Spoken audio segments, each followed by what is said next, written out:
root. We speak about roots. Willy, please. He has worked in the garden of Alfred last week, and maybe your colleague, you come also? No, I will introduce. You don't? You want?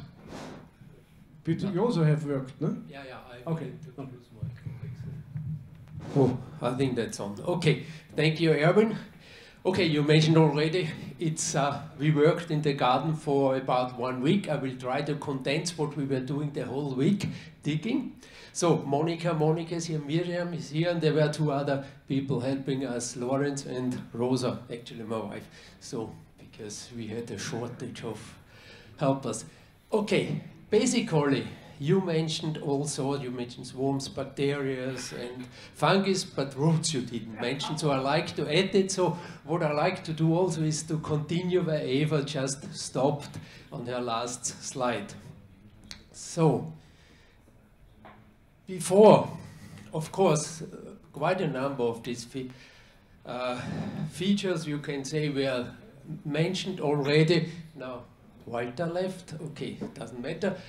But the question is always why, and why we are doing such a lot of effort to excavate roots, to dig in the soil, like ostriches put our head in the soil always. But the story is ostriches are not seeing they put it because they run away, but we like to discover the soil, so we do it on purpose. Anyway, Keith Verwen mentioned already the soil health. I add another term, soil fertility. You can address it from different sides. You said unhealthy soils. Walter mentioned more positive, healthy soils. But we all, I think, we are going for the same. So that's one of the reasons the rhizosphere, and also Detlef mentioned, touched a little bit on the rhizosphere, and this is the area where most things happen in the soil. We could talk about this, and now Walter's back as well, for ages as well. Root competition was managed. There are 2 aspects of root competition. Eva showed today with the field, but there's also a root competition between the species in the, there may be a competition or not, we will see. Okay, so that's a hedge in spring. So when we were our first visits, we selected some area where we try to look into the roots. And the first part is rather easy. You get the digger, so machine, Monica is observing, you just have to tell him where he should make a soil. Bit. Now, yeah, you need more hands, I know. And the next step is that you bend your back and you take out your tools. This is actually the most important tool to find the fine roots as well. So,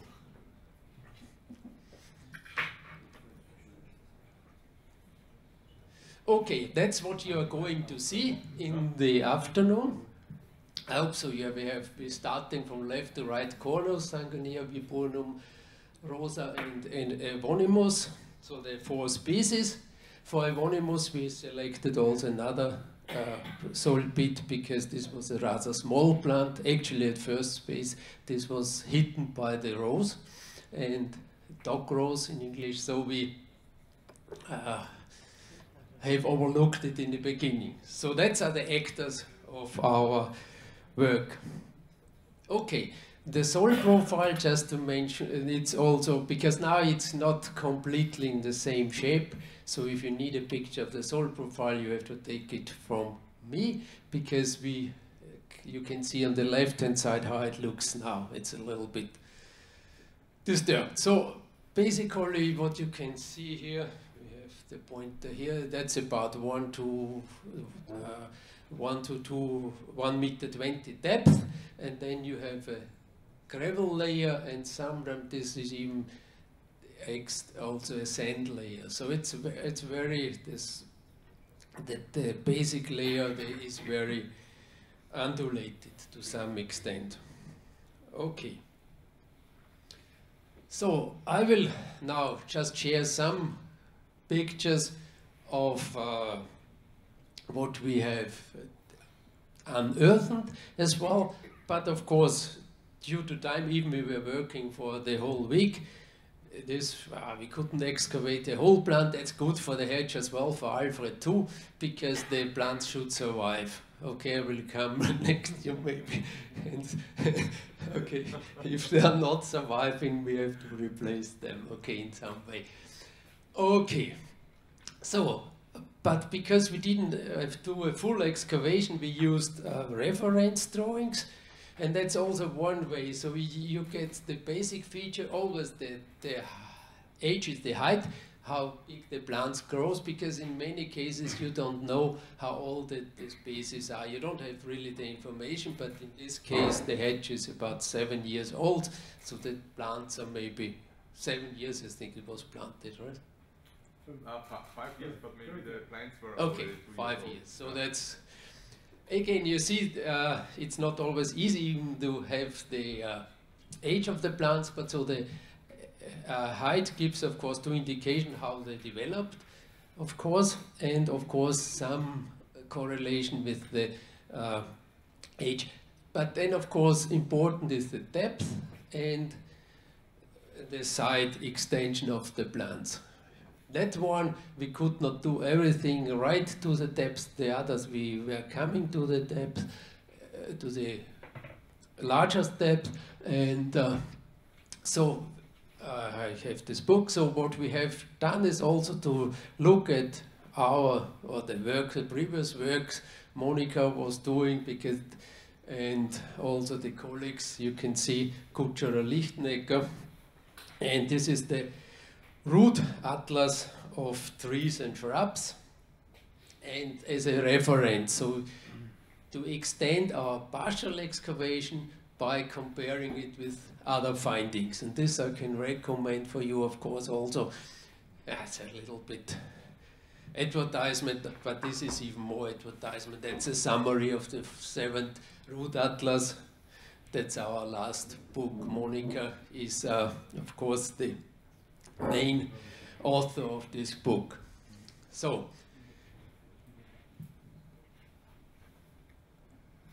now advertising was done.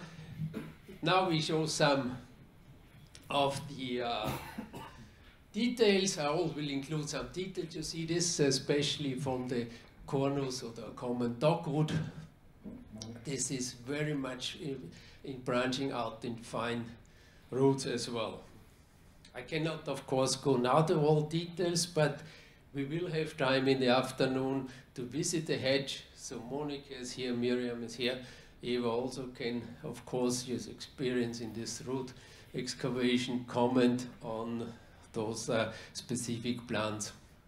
And there's the soil pits are still open. So the next one, from left to right, was the woolly snowball. And again, this is very interesting as well. We had, the height. So, oops, sorry. So you see they are very different from the development, because of course this should, some people may know, this is a Blocksturz, help me. It's a collapse, a mountain collapse actually. It's very rough terrain. And where... Landslide. Landslide, it's a bit too smooth. It's really a mountain collapse, I would say, for the time being, if we might find a better word. Okay, so we had two plants, a small species left, and a rather a little older one. So they, of course, they did not reach the height, but the depth was much deeper. That one reason of this is because here I mentioned, that's why I mentioned the gravel layer. So all plants are excavated to the maximum depth. Maybe I go back once, because you see when that you are, look careful, this is the root tip. So when you're at the root tip, you're really at the end. And Monica, she's always forcing us, find the root tip. If you're not, don't break the root, because the root tip is very fine. But don't break it, just go for it. So that's Miriam, excavated, and she was very successful. You see, this is very there are no bark on this part anymore. That's why it is easy to be distinguished. If you find it, it's very shiny and like transparent. So, okay. And as I said, the woolly snowball. What is interesting in detail, you see it. Oops, oh, it goes down very straight, and then it branches off in very little side branches and very diverse. And here you see the gravel layer. This is where the roots are stopping. So Detlef mentioned already about how to carbon storage, how carbon comes to the depths. This is a very good example. And that goes rather straight down, which is also good, I will mention quite soon. So, for the rosa, or dog rose, the English name, we didn't have really, with all the species, the colleagues from the beginning of the 60s, so now up to now it's 70 years, were excavating. There was no dog rose included. So that's why we spend more time on this, so we would like to document this more. So again, it's the depth.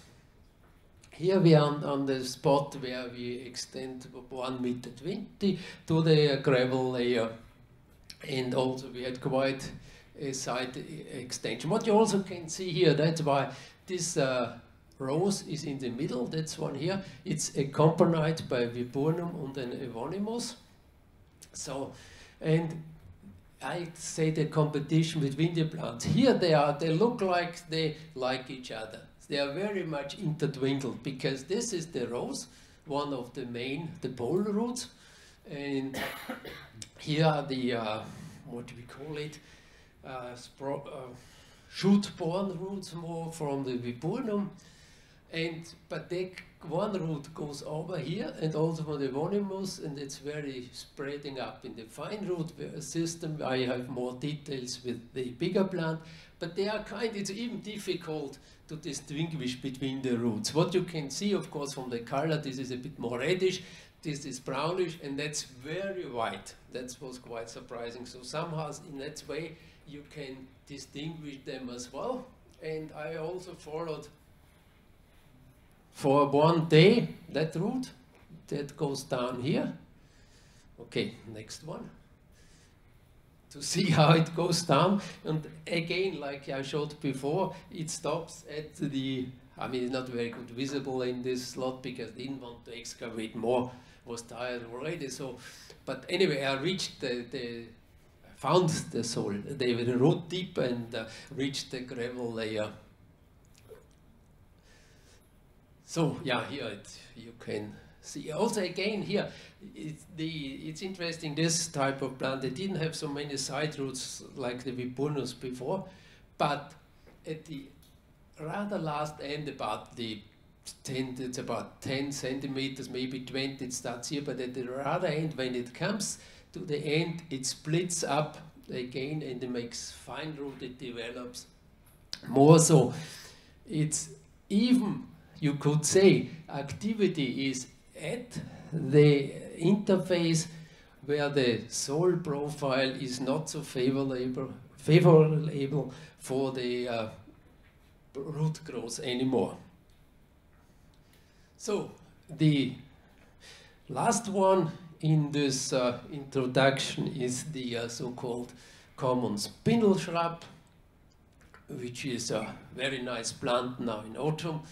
Again, but for this we had at least a location which is more related to the location in Absdorf.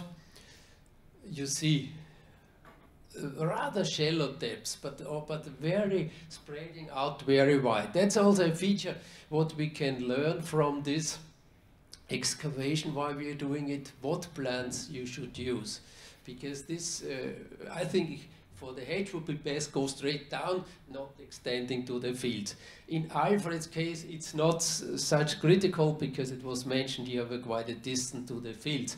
And there is also another feature, because you use it as driveway as well.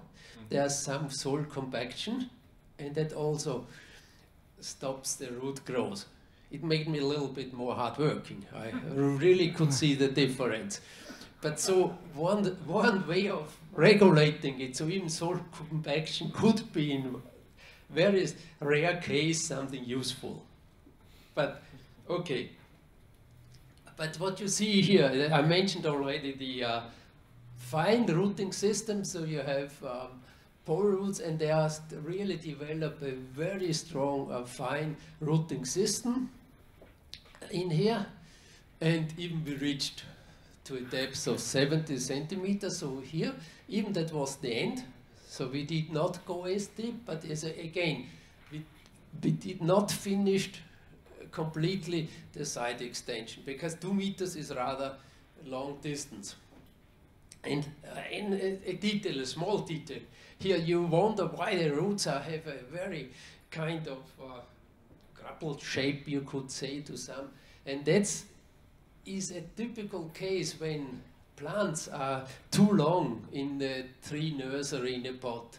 Then the roots, of course, I mean, if you're cramped in, I mean, that's how can roots develop. And the disadvantage is, even when you plant them out for the species, it's difficult to overcome this and to develop fully. So that's a side message, that you should have rather younger plants or in a bigger pots, or maybe in these baskets. Okay. And so that was in the hedge, but for reasons of comparison, I talked about also competition. Again, competition can be sometimes something useful, because in the slide I mentioned it for weed control. So we have on one side medicago alfalfa, or the thistle, the Cirsium arvense. And of course, Cirsium arvense is not very favored by the farmer, but in general, so if you plant early, in this case alfalfa was planted with alpha Tulln rather late. So because it's a fallow land, it's not so critical in that case. But nevertheless, this plant in general develops faster. It takes up water earlier, and it reduces the development of this thistle. So this is one biological control. I think Monica has it explained in here very much in detail. So, but there's one feature, but also what you can see in this bit, the soil layer kind of silt sand layer stops, and then where the gravel starts, so also the plants stop. So I put some scale on, and I summarized those main features. Like if you take the depth, of course, this this goes a little deeper, but one limitation definitely is the gravel layer. And what you also can see, like even these tiny plants, they all reach the gravel layer as well. And that's one thing you can see, and also that in this case, the depth was really determined by the soil profile. And important, I mentioned already also for planting, is what kind you may plant, like plants with very long side extension, not right on the corner. How you can structure the hedge. That's one feature you can use as well. Okay, I mentioned some details. There could be in this profile, you could add a lot of more details, but as I said before, we have more time in the afternoon. I look forward to our field trip and to our discussions. And of course, I thank all who helped, and also the Landschaft for providing the digger. Okay, thank you.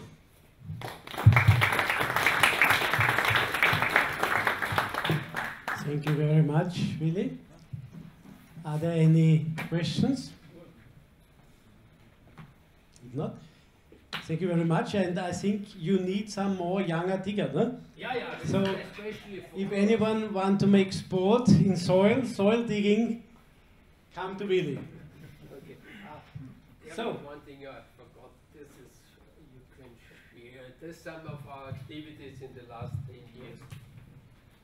Soll ich durchgehen, oder? Yeah, you can one you keep and then One for me, okay? you can download it. Yeah, There's okay. the address from our homepage.